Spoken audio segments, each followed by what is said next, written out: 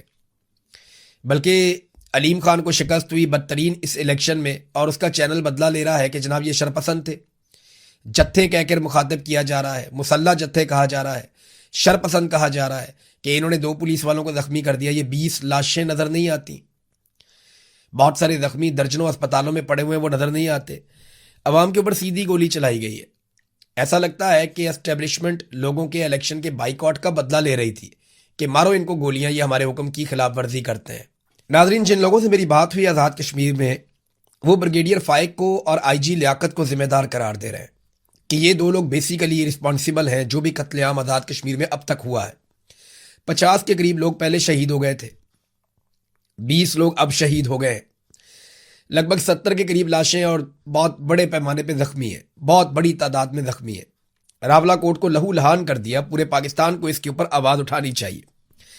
مجھے اچھی طرح یاد ہے آج سے چند دن پہلے میری جوائنٹ عوامی ایکشن کمیٹی کے لوگوں سے بات ہو رہی تھی، تو انہوں نے مجھے ایک بات کہی تھی کہ عمران بھائی یہ بات آپ یاد رکھیے گا کہ اس لڑائی میں یا تو ہم جیتیں گے، اپنے حقوق لیں گے، یا ہم مارے جائیں گے. لیکن اگر ہم مارے جائیں نا تو آپ ہمیں بھولنے مت دیجیے گا، لوگوں کو بتائیے گا کہ ہم اپنے لوگوں کے لیے مارے گئے. ہمیں پتہ ہے کہ ہم اس میں شہید کر دیے جائیں گے، ہم اس بات کو جانتے ہیں. ہم نے اپنے ہاتھوں سے لاشیں اٹھائی ہیں، آئندہ ہو سکتا ہے کہ ہماری لاشوں کو ہمارے لوگ اٹھا کر لے جائیں. ہم یا تو کامیاب ہوں گے یا شہید کر دیے جائیں گے. ہمارے پاس اور کوئی رستہ نہیں بچا. لیکن وعدہ کریں آپ ہمیں بھولیں گے نہیں، ہم اپنے لوگوں کے لیے جانیں دے دیں گے. ہمارے بعد آنے والے ہماری تحریک کو زندہ رکھیں گے، لیکن کشمیری ایک دن اپنا حق لے لیں گے، ہم پیچھے نہیں ہٹیں گے. یہ باتیں انہوں نے میرے سے کی تھیں. میں اس وقت سوچ رہا تھا کہ یہ اس نہج پہ معاملہ پہنچا کیوں. وہ اس لیے کہ ضد ہے، ہر درمی ہے ایک آدمی کی کہ پاکستان میں میرا سکہ چلے گا، میں نظام کو چلاؤں گا. ایک ادارہ یہ سوچتا ہے کہ وہ پورے ملک کو کنٹرول کرے گا تو پھر ملک کا یہی حال ہوگا جہاں جمہوریت نہیں ہے، انسانیت نہیں ہے. اور آپ الزام لگا دیتے ہیں کہ یہ جناب دشمن کے اعلی کار ہیں. کبھی کہتے ہیں راہ کے ایجنٹ ہیں. آپ کو راہ طوطے پسند ہے نا، جو آپ کی زبان بولے، جو آپ کہیں فرفر بولنے والے طوطے آپ کو پسند ہیں. یا تو کوئی شخص آپ کے لیے راہ طوطا بن جائے، بولتا رہے، نہیں تو پھر آپ اس کو راہ کا طوطا قرار دے دیتے ہیں یا راہ کا ایجنٹ قرار دے دیتے ہیں. اتنی اوقات ہے پاکستان کے اداروں کی اور پاکستان کے سسٹم کی، کیونکہ یا تو یہ کہتے ہیں کہ آپ ہمارے لیے کام کریں، اگر آپ ہمارے مفاد کے خلاف جائیں گے تو ہم آپ کو دشمن قرار دے کے مار دیں گے یا غائب کر دیں گے. اور آج ہم اس کا ایک اور عملی مظاہرہ دیکھ رہے تھے. سینیٹر مشتاق نے اعلان کیا ہے کہ وہ راولہ کوٹ کے لیے نکلیں گے صبح 10 بجے اسلام آباد سے. تو لوگوں کو ان کے ساتھ جانا چاہیے. اب ہونا یہ چاہیے کہ عوام کو احتجاجی ریلیاں نکالنی چاہیے، آواز بلند کرنی چاہیے. مولانا فضل الرحمان صاحب کو بھی ان کے ساتھ جانا چاہیے، پی ٹی آئی کو بھی ان کے ساتھ جانا چاہیے، باقی پولیٹیکل پارٹیز کو بھی آزاد کشمیر راولہ کوٹ جانا چاہیے. ان لوگوں کی لاشیں وہاں پڑی ہوئی ہیں، وہ لوگ زخمی پڑے ہوئے ہیں، کوئی تو ان کو حوصلہ دینے جاؤ. یہ بندوق والے تو پاگل ہو گئے، ان کو تو سمجھ ہی نہیں آ رہی. یہ تو ملک کا بیڑا غرق کر دیں گے. 71 میں بھی معاملہ ان کے ہاتھ میں آیا تو ملک ٹوٹ گیا تھا، آج پھر معاملہ ان کے ہاتھ میں ہے. سیاستدانوں کو آگے آنا پڑے گا، معاملہ اپنے ہاتھ میں لینا پڑے گا، ورنہ یہ لوگ ایک مرتبہ پھر ہمارے ساتھ بہت بڑا کھلواڑ کر جائیں گے. بندوق والوں کا دماغ کام نہیں کر رہا، تو جو سیاستدان ہیں، سویلینز ہیں، وہ آگے بڑھیں اور جا کر زخموں پہ مرہم رکھیں. یہ نمک پاشی کا وقت نہیں ہے. عوام کو احتجاجی ریلیاں کرنی چاہیے، تاجروں کو کھڑا ہونا چاہیے، ٹرانسپورٹرز کو کھڑا ہونا چاہیے، وکلا کو اس معاملے میں احتجاج کرنا چاہیے اپنی اپنی عدالتوں میں، طالب علموں کو باہر نکل کے آواز بلند کرنی چاہیے. اوورسیز پاکستانی بلکہ میرا ان سے رابطہ ہوا، وہ بہت بڑے پیمانے پر احتجاج پلان کر رہے ہیں. جیسے ماضی میں انہوں نے احتجاج کیا، وہ اس سے بھی بڑا احتجاج کرنے جا رہے ہیں. ان کا یہ کہنا ہے کہ وہ اپنے بھائیوں کو اس مشکل وقت میں اکیلا نہیں چھوڑیں گے. سوشل میڈیا پہ آپ ضرور آواز اٹھائیں، جتنی آواز اٹھا سکیں، تھوڑی اٹھائیں، زیادہ اٹھائیں، لیکن آپ سوشل میڈیا پہ بھرپور آواز اٹھائیں. زخمیوں کو اسپتالوں میں جا کر علاج نہیں کروانے دیا. وہ جو زخمی لوگ اسپتالوں میں جاتے تھے، اسپتالوں کے اوپر بھی قبضہ کیا ہوا تھا کہ لازمی بات ہے ان کو گولیاں لگیں گی، زخمی ہوں گے، یہ اسپتالوں میں آئیں گے. اب جو لوگ اسپتالوں میں جاتے ہیں تو وہاں یہ ہوتا ہے کہ سب سے پہلے تو لاشیں قبضہ کر لی جاتی ہیں، لاشیں واپس نہیں دی جاتی، تاکہ لاشیں ملیں گی تو رولا پڑ جائے گا، پتہ چلے گا کون کون شہید ہو گیا، اور وہ لاشیں دنیا کے سامنے بھی آئیں گی. لہذا سب سے پہلے لاشوں پہ قبضہ کر لیا جاتا ہے. یہ ہمارا یہاں پہ پسندیدہ کام ہے قتل عام کے بعد. وہ پرانی والی لاشیں مانگ رہے ہیں کہ جی وہ بھی ہمارے حوالے کی جائے. ان کے مطالبات میں سے ایک مطالبہ ہے.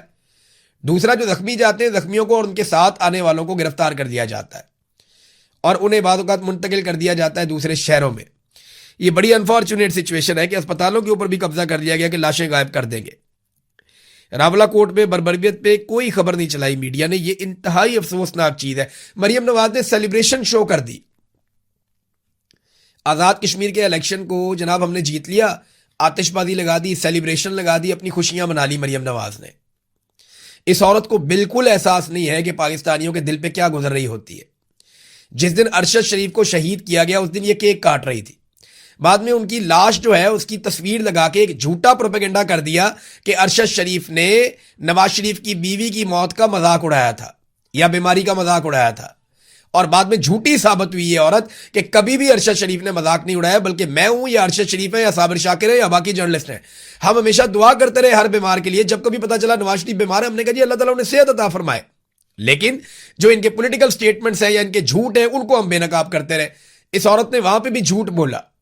جھوٹ ان کی گھٹی میں پڑا ہوا ہے، ان کے گھر سے ان کو تحفے میں جھوٹ ملتا ہے. ہر وہ موقع جس پہ پاکستانی دکھی ہوتے ہیں، تکلیف میں ہوتے ہیں، درد میں ہوتے ہیں، یہ اس موقع پر کیک کاٹتے ہیں، سیلیبریشن کرتے ہیں، آتش بازی کرتے ہیں. ایک مرتبہ پھر اس عورت نے جب راولا کوٹ میں لاشیں پڑی ہوئی تھی، خون بہ رہا تھا، لہو لہان تھا کشمیر، اس وقت کشمیر کے اندر فتح کے جھنڈے گاڑ کے آتش بازی کی فوٹیج لگائی ہے. ان کی خوشیاں الگ، ان کے غم الگ. پاکستانیوں کی خوشیاں الگ، پاکستانیوں کے غم الگ. ان کا پاکستان سے یا پاکستانیوں سے کوئی تعلق دکھائی نہیں دیتا. پورے پاکستان میں لوگوں کو آواز اٹھانا چاہیے، صحافیوں کو بھی آواز اٹھانی چاہیے. آپ یہ سوچتے ہیں کہ آپ کے چھوٹے چھوٹے بچے آپ آواز اٹھائیں گے تو پرابلم ہو جائے گی. یہ جو لوگ شہید ہوئے ہیں ان کے بھی چھوٹے چھوٹے بچے ہیں. میں کہتا تھا نا کہ باری باری سب کی باری. آج میرے کشمیری بھائیوں کی باری ہے. میں آپ کو لکھ کر دیتا ہوں، کل آپ کی بھی باری آئے گی. یہ پنجاب کے ایک ایک شہر میں گھسیں گے اور ایک ایک جگہ پہ تباہی پھیریں گے. وہ DW نیوز نے جو ڈاکومنٹری چھاپی ہے نا، اس کے انٹرویو صرف آپ نکال کے سنیں اور پڑھیں، آپ کے رونگٹے کھڑے ہو جائیں گے کہ کس طریقے سے پاکستان کے پورے نظام پہ پاکستان کی ملٹری اسٹیبلشمنٹ نے کنٹرول کر لیا ہے. مجھے جو اس کا مین مدعا ہے اس سے مجھے اختلاف ہے کہ پاکستان کا جو ایٹمی پروگرام ہے وہ بہت خطرے میں ہے. مجھے لگتا ہے کہ وہ غیر ضروری ہے اور یہ پرانا پروپیگنڈا ہے. لیکن پاکستان کی ملٹری اسٹیبلشمنٹ نے پاکستان کی پوری اکانومی کو کنٹرول میں لے لیا ہے، یہ بات بالکل ٹھیک ہے. وہ پاکستان کے سب سے بڑے بزنس کرنے والے لوگ ہیں. پاکستان میں سب سے وسیع کاروبار انہی کا ہے اور آج انہی کا کنٹرول ہے ساری چیزوں کے اوپر. کوئی ان کا کاروبار میں مقابلہ نہیں کر سکتا. یہ بات حقیقت ہے. تو جو کچھ ہوا آج راولا کوٹ میں وہ بدلہ تھا میر پور میں لوگوں کے ووٹ نہ ڈالنے کا. ایسا دکھائی دیتا ہے. لوگ تو نہیں ہارے، لوگ تو پھر بھی جا رہے تھے. انہیں لگا گولیاں کھانے کے بعد لوگ بھاگ جائیں گے. نہیں، لوگوں نے گولیاں کھائی، زخمی اٹھائے، لاشیں اٹھائی اور پھر دوبارہ محاصرہ توڑ کر وہاں پہنچے جہاں وہ جانا چاہتے تھے. کشمیریوں کو 70 سال سے لڑنے کی عادت ہے. وہ لمبے عرصے سے لڑ رہے ہیں. وہ آپ کو پیٹ دکھا کر نہیں بھاگیں گے. بات کو سمجھیے. آپ کو سمجھ نہیں آ رہی، نہ آپ کو بنگلہ دیش میں سمجھ آئی، نہ آپ کو بلوچستان میں سمجھ آئی اور نہ آپ کو کشمیر میں سمجھ آ رہی ہے. اور آپ کی کم عقلی کی قیمت ہمیشہ پاکستانیوں نے چکائی ہے. پاکستانیوں کو چاہیے کہ ان کو اب روکیں، اس سلسلے کو بند کروائیں. ناظرین، یہ ایک اور خبر ہے، یہ دینا اس لیے ضروری ہے کہ عالمی منڈی میں اس وقت جو پیٹرولیم مصنوعات کی قیمتیں ہیں وہ لگ بھگ 10% کم ہو گئی ہیں، کیونکہ 2-3 دن سے جنگ بندی ہے. جمعے والے دن ڈونلڈ ٹرمپ نے کہا تھا کہ اب آپ نے ایران کے اوپر اٹیک نہیں کرنا، تو جمعہ ہفتہ اتوار جنگ بندی رہی. تو اب جب نئی قیمتیں آئی ہیں ویکینڈ کے بعد تو 10% تک قیمتیں گر گئی پیٹرولیم مصنوعات کی. پاکستان میں سرکار نے یہ کیا تھا کہ روزانہ کی بنیاد کے اوپر پیٹرولیم مصنوعات کی قیمتوں کا تعین کیا جائے گا تاکہ جنگ کے اثرات فوری طور پہ عوام پہ منتقل کیے جائیں. قیمت کم ہوگی تو فوراً کم کریں گے، بڑھے گی تو فوراً بڑھائیں گے. اب یہ جو عالمی منڈی میں قیمتیں کم ہوئی ہیں ان کے نتیجے میں لگ بھگ 40 روپے کے آس پاس فوری طور پہ پیٹرولیم مصنوعات کی قیمتیں کم ہونی چاہیے تھی. 40 روپے کے آس پاس. اور اگر آپ لیوی اور ٹیکسز شامل کر لیں تو لگ بھگ 150 روپیہ تو فوری طور پہ کم ہو جانا چاہیے تھا. لیکن پیٹرول کی قیمت 1 روپے کم کر کے ڈیزل کی قیمت 3 روپے مزید بڑھا دی گئی ہے. جب عالمی منڈی میں 1% قیمت بڑھتی ہے تو یہ پاکستان میں 4% بڑھاتے ہیں. جب عالمی منڈی میں 10% قیمت کم ہوتی ہے تو یہ پاکستان میں بہت کم 1% سے بھی آدھے سے آدھا جو ہے نا، یعنی آدھے سے آدھا فیصد جو ہے وہ یہ انہوں نے کم کی ہے. لیکن ڈیزل وہاں پہ بڑھا دیا دوبارہ سے. تو یہ کسی قسم کا ریلیف عوام کو منتقل کرنے پر تیار نہیں ہے. اس وقت جو عوام کی جیبوں پہ ڈاکہ ڈال رہے ہیں یہ پیسہ اکٹھا کریں گے اور تھوڑے عرصے کے بعد ایک ریلیف دے کے عوام کو کہیں گے دیکھیں جی ہم نے قیمتیں کم کر دی، لیکن اس وقت تک یہ اچھی خاصی جیبیں آپ کی کاٹ چکے ہوں گے. ناظرین ایک منظر میں آپ کو دکھاتا ہوں. یہ دیکھیں یہ ڈی سی لاہور ہے. یہ چیک کریں آپ بندہ، یہ ڈی سی لاہور ہے. اس کا نام ہے کیپٹن ریٹائرڈ، فوج سے ریٹائرڈ ہے، کیپٹن ریٹائرڈ علی اعجاز. اس سے ملنے کے لیے اپوزیشن کے رہنما گئے، جن میں اپوزیشن لیڈر معین قریشی، سلمان اکرم راجہ صاحب ہیں، شوکت بسرا صاحب نظر آ رہے ہیں، دیگر لوگ نظر آ رہے ہیں. یہ عوامی منتخب نمائندے پاکستان کی سب سے بڑی پولیٹیکل پارٹی کے. اور یہ ڈی سی کو آپ دیکھیں نظر آئیے جھولے لے رہا ہے اپنی کرسی کے اوپر، جھول جھول کے. اس کی باڈی لینگویج آپ چیک کریں، یہ دیکھیں، چیک کر رہے ہیں آپ باڈی لینگویج. یہ عوامی منتخب نمائندوں کے سامنے ایک تنخواہ دار ملازم بیٹھا ہوا ہے، لاٹ صاحب، یا جسے وہ کہتے تھے کہ گورا صاحب. گورا چلا گیا، اپنی باقیات چھوڑ گیا. یہ دیکھیں، چیک کریں آپ. کیا یہ رویہ ہونا چاہیے ایک سرکاری ملازم کا جو تنخواہ لیتا ہے ٹیکس کے پیسوں سے؟ اور سامنے وہ لوگ بیٹھے ہیں جنہیں عوام نے منتخب کیا کہ آپ نے حکمرانی کرنی ہے اور ان سب کو آپ کنٹرول کریں گے. یہ آپ رویہ چیک کریں، یہ طریقہ واردات آپ دیکھیں. یہیں پہ مریم نواز کو زمین سے پین اٹھا کے دے کر سلوٹ مارتے تھے. یہ ملٹری اسٹیبلشمنٹ کا پھیلایا ہوا گند ہے. اب یہ بیچارہ ڈی سی اسی لیے یہ حرکتیں کر رہا ہے. اس کو پتا ہے کہ اگر میں ایسے کر کے یوں کر کے اگر میں یہ ایکشن نہیں لگاؤں گا تو کل کو جناب میری پیشی ہو جائے گی، مجھے ایجنسیاں بلا کے کہیں گی بھائی تم پاکستان تحریک انصاف کے لوگوں سے اچھے طریقے سے کیوں ملے. یہیں پہ اگر کوئی اور لوگ بیٹھے ہوتے تو آپ دیکھتے سامنے چائے کے کپ پڑے ہوئے ہوتے، باقاعدہ ان کی مہمان نوازی کر رہے ہوتے اور بڑے ادب کے ساتھ بیٹھا ہوا ہوتا، اور وہ جاری بھی کر دیتا ہے NOC کے جناب آپ جلسہ کر لیں. 5 اگست کا جلسہ ہے، پی ٹی آئی کو کہاں اجازت مل رہی ہے تو ہم سب جانتے ہیں. ناظرین سہیل آفریدی کا ایک پیغام بھی آ گیا، اور یہ جو پیغام سہیل آفریدی نے دیا اس نے کہا جی 5 اگست کو شام 6 بجے پشاور ٹول پلازا پہ ہم فیصلہ کن جلسہ کریں گے. اور سہیل آفریدی نے کہا کہ یہ جلسہ سیمی فائنل ہے اور فائنل جو ہے وہ اس کے بعد ہوگا، اور بڑے اہم اعلانات ہیں جو پاکستان تحریک انصاف کرے گی. اور پھر انہوں نے بتایا کہ عمران خان صاحب بشرا بی بی کی صحت بہت تشویشناک ہے، انہیں آئسولیشن میں رکھا گیا ہے، ملاقاتیں بند کر دی گئی ہیں. یہ وہ ساری چیزیں جو ہم پہلے سے جانتے ہیں. مقدمات کا کیا حال ہے وہ بھی ہم پہلے سے جانتے ہیں. انہوں نے بتایا، انہوں نے کہا میں عمران خان کا نمائندہ ہوں، عوام نے عمران خان کے نام پر ووٹ دیا. خیبر پختونخوا میں ان کا ویژن نافذ کرنا عوام کا مینڈیٹ ہے. تمام آئینی اور قانونی رستے اختیار کرنے کے بعد احتجاج ہی واحد رستہ بچا ہے. 2 سال سے احتجاج نہیں کیا، پھر بھی ملاقاتوں پر پابندی برقرار ہے. تو اب انہیں احتجاج کرنا ہوگا. وہ کہہ رہے ہیں جس کی ہم تیاری کر رہے ہیں. معاملہ یہ ہے کہ عمران خان کا نمائندہ ہوں، عمران خان کا ویژن نافذ کرنا ہے. تو عمران خان نے تو ڈرون حملوں سے منع کیا تھا، عمران خان نے تو ملٹری آپریشن سے منع کیا تھا. تو یہ تو آپ نے خود کہا تھا کہ جو فوج کو آپریشن کا اختیار دیتا ہے قانون وہ ہم ختم کر دیں گے، وہ بھی آپ نے ختم نہیں کیا. تو عمران خان نے جیسے حکمرانی کرنے کا کہا تھا ویسا بدقسمتی سے ان لوگوں نے کیا نہیں.